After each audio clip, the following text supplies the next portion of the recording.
All right, y'all, day one. Go! Y'all, we talked about it. Excited about the opportunities, right? Excited about the opportunity we have. Starts right now. The devil's in the details. Everything we do. Detail-oriented, purposeful, intentional, high level of communication. Caitlin Clark walked into the Gamebridge Fieldhouse practice facility this morning, and in that moment, everything shifted. The cameras erupted in flashes like relentless strobe lights, capturing every step she took as executives observed quietly from above, their attention locked in. Across the basketball world, there was a pause, a collective sense that something significant was about to unfold. This wasn't just another routine training camp session. It felt bigger, heavier, like the beginning of something that would ripple across the entire league. Clark didn't say a word as she entered. No media statements, no rehearsed lines, no attempt to control the narrative. She simply made her way to her locker, sat down with complete composure, laced up her sneakers, and stepped onto the polished hardwood, letting her presence alone command the room. What followed was not just impressive, it was definitive. Day one of Indiana Fever training camp is now complete, and the truth of what happened on that court is already beginning to shake the narratives that had been building over the past several days. The reports coming out of Indianapolis aren't just positive or encouraging, they carry a tone that suggests something far more serious for the rest of the league. This wasn't the cautious return many expected, nor was it the controlled, limited version of Clark that some analysts and commentators had predicted. It certainly wasn't the drama-filled scenario that social media voices were hoping to amplify. Instead, what unfolded was clear, direct, and impossible to misinterpret. 16 elite professional athletes stepped onto that court, each competing at the highest level, but from the very beginning, one thing stood out above everything else. Caitlin Clark was in control. The offense flowed through her without interruption, without hesitation, and without question. She dictated the pace of play with authority, pushing the ball in transition at a speed that immediately put pressure on every defender trying to keep up. It wasn't just fast, it was calculated, deliberate, and relentless. She saw opportunities before they fully formed, delivering passes to teammates in positions they hadn't even realized they'd reached yet.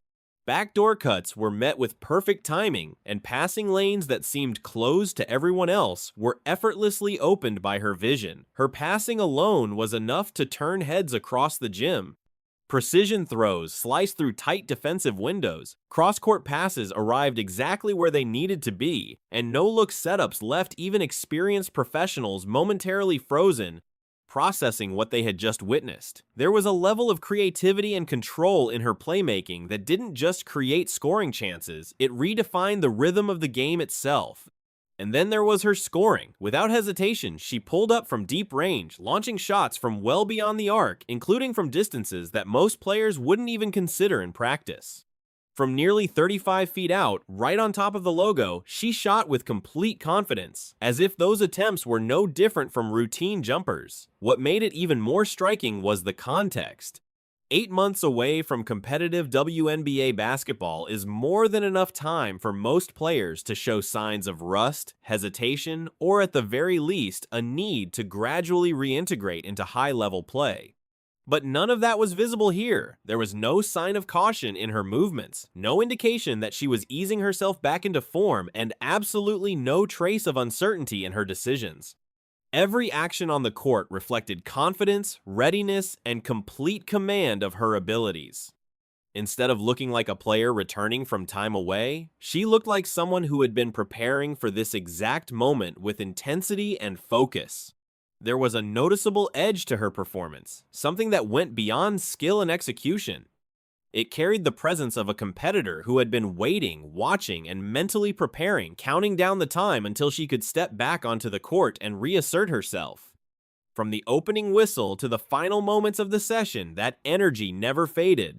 It wasn't just about making plays, it was about setting a tone, establishing control, and making it clear that nothing about her role or her impact had changed. By the end of the day, the message was impossible to ignore. This wasn't a gradual return, and it certainly wasn't a situation where control of the offense would be shared or uncertain. Caitlin Clark stepped onto that floor and immediately resumed command, shaping every possession and influencing every sequence. The expectations, the speculation, and the narratives that had been building leading into this moment didn't hold up against what actually happened on the court. What remained was a much clearer reality, one defined not by assumptions or projections, but by performance. And as those reports continue to circulate, one thing is becoming increasingly obvious. This wasn't just the start of training camp. It was a reminder, a clear, undeniable demonstration of presence, control, and capability that the rest of the league will have to account for moving forward. This year's draft. Now we're gonna jump right into this thing, man. One picture has sent the internet in uproar, bro. That is seeing Caitlin Clark back in the gym. This is the photo from Tony East that had surfaced online. So as you guys can see here, Caitlin Clark is in the gymnasium, the Fever practice facility, and she's ready to go, man. Today is the first day of training camp for the Indiana Fever. Now, what we could expect is a lot of clips. Hopefully we get some clips from Caitlin Clark and the team, kind of seeing them gelling. Nobody in the mainstream access media is talking about just how wrong the panic-driven narratives and corporate storyline builders got the on-court reality. For 7 long, exhausting days, the noise was deafening. The dominant narrative being pushed everywhere was that the Indiana Fever front office was somehow deliberately sabotaging Caitlin Clark. People were convinced that executives were operating behind the scenes with a hidden agenda to diminish her historic impact on the game. The idea spread rapidly that drafting a defensive-minded point guard like Raven Johnson was not a basketball decision, but a calculated and targeted move designed to undermine Clark from day one. There were loud claims that head coach Stephanie White was secretly planning to move Clark off the ball, strip her of her elite playmaking ability, and reduce her role to nothing more than a stationary spot-up shooter. The narrative painted a picture of an organization driven by ego, obsessed with control, and somehow working against its own generational superstar. That was the story dominating conversations all week. But then reality showed up. When day one of training camp actually began, when the basketballs hit the hardwood and the speculation had to give way to execution, everything became clear. Caitlin Clark ran the show. The offense flowed through her naturally and consistently, exactly as it should. The team operated at a high level, with structure, intensity, and purpose. And Raven Johnson? She wasn't taking over anything. She wasn't replacing anyone. She was doing exactly what she was drafted to do. She defended. She competed with relentless energy. She played with effort, focus, and discipline. She absorbed information, learning the system, adjusting to the speed and complexity of the professional level. She looked like what she is, a 22-year-old rookie stepping into her first WNBA training camp, working hard and earning her place. There was no takeover, no positional conflict, no hidden agenda unfolding on the court. She wasn't running the offense while Clark stood idle in the corner. She wasn't the centerpiece of some elaborate plan to reduce the impact of a superstar. She was simply a defensive specialist, bringing toughness, grit, and physicality to a team that has desperately needed perimeter defense for years. That's it. Nothing more, nothing less. The gap between the online narratives and the on-court reality couldn't have been more obvious. Now, at the same time, it's important to be clear, this doesn't mean the concerns from fans over the past week were completely baseless or irrational. There was a reason people reacted the way they did. The messaging coming from the Indiana Fever front office leading into training camp was, quite frankly, a complete disaster. It was poorly delivered, poorly framed, and in many ways, completely disconnected from how fans understand modern basketball. When Stephanie White described Caitlin Clark as an on and off ball player, it came across as tactically confusing and raised serious questions about usage. When Kelly Kroskoff talked about a generational talent needing to adjust to the system, it sounded tone-deaf and dismissive of what makes Clark special. When Lynn Dunn publicly brushed off passionate fans as complainers, it felt disrespectful to the very people supporting the organization. And when Amber Cox discussed Raven Johnson transitioning into a combo guard, it only added fuel to the fire, creating even more uncertainty and panic. All of those communication failures were real.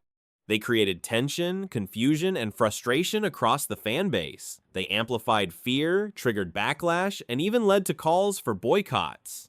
The criticism directed at the front office wasn't random. It was a direct response to messaging that failed to align with expectations and reality, and those executives absolutely earned the scrutiny they received. But here's the key distinction that became undeniable on day one. There is a massive difference between flawed, ego-driven messaging and the actual basketball plan being executed on the court.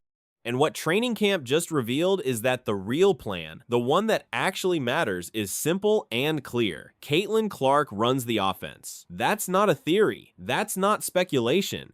That's reality. When the game starts, when decisions have to be made in real time, the structure of the team naturally places the ball in her hands. Everything flows from that.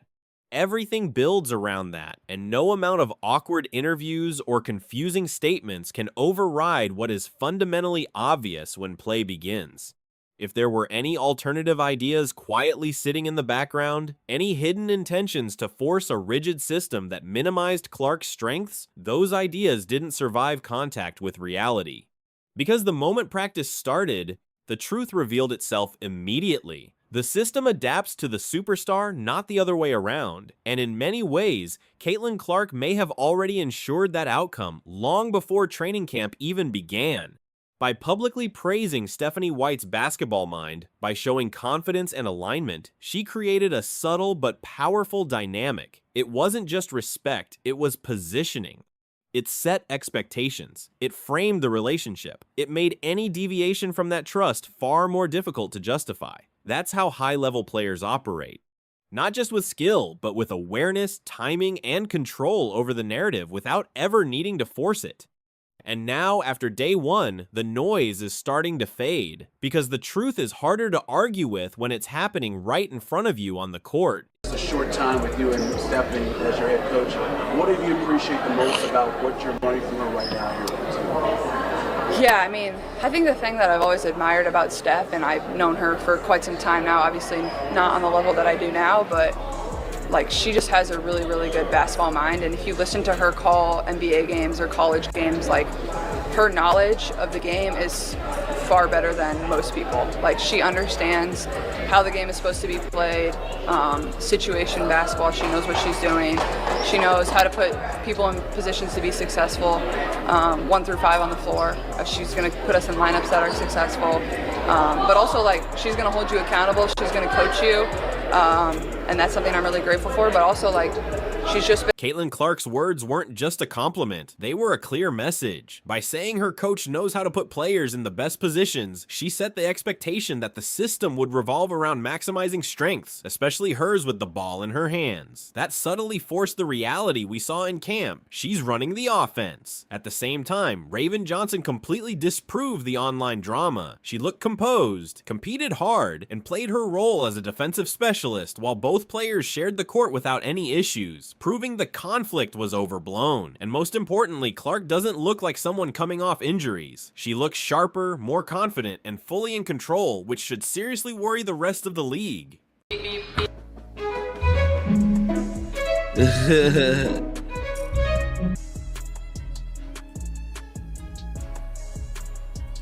girl, I'm finna rock it.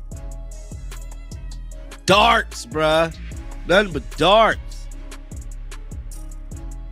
Yeah, man. So today's the day. So we should be getting a lot of content today, a lot of news today.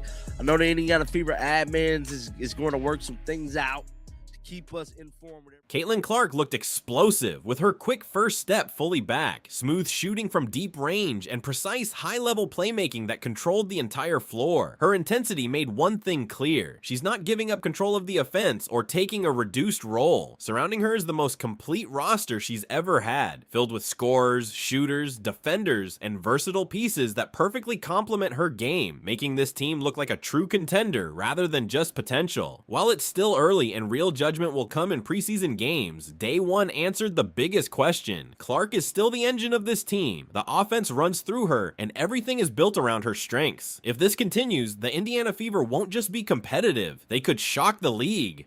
Because with Clark fully healthy, motivated, and surrounded by the right talent, she becomes nearly unstoppable, and no narrative or system can hold that back.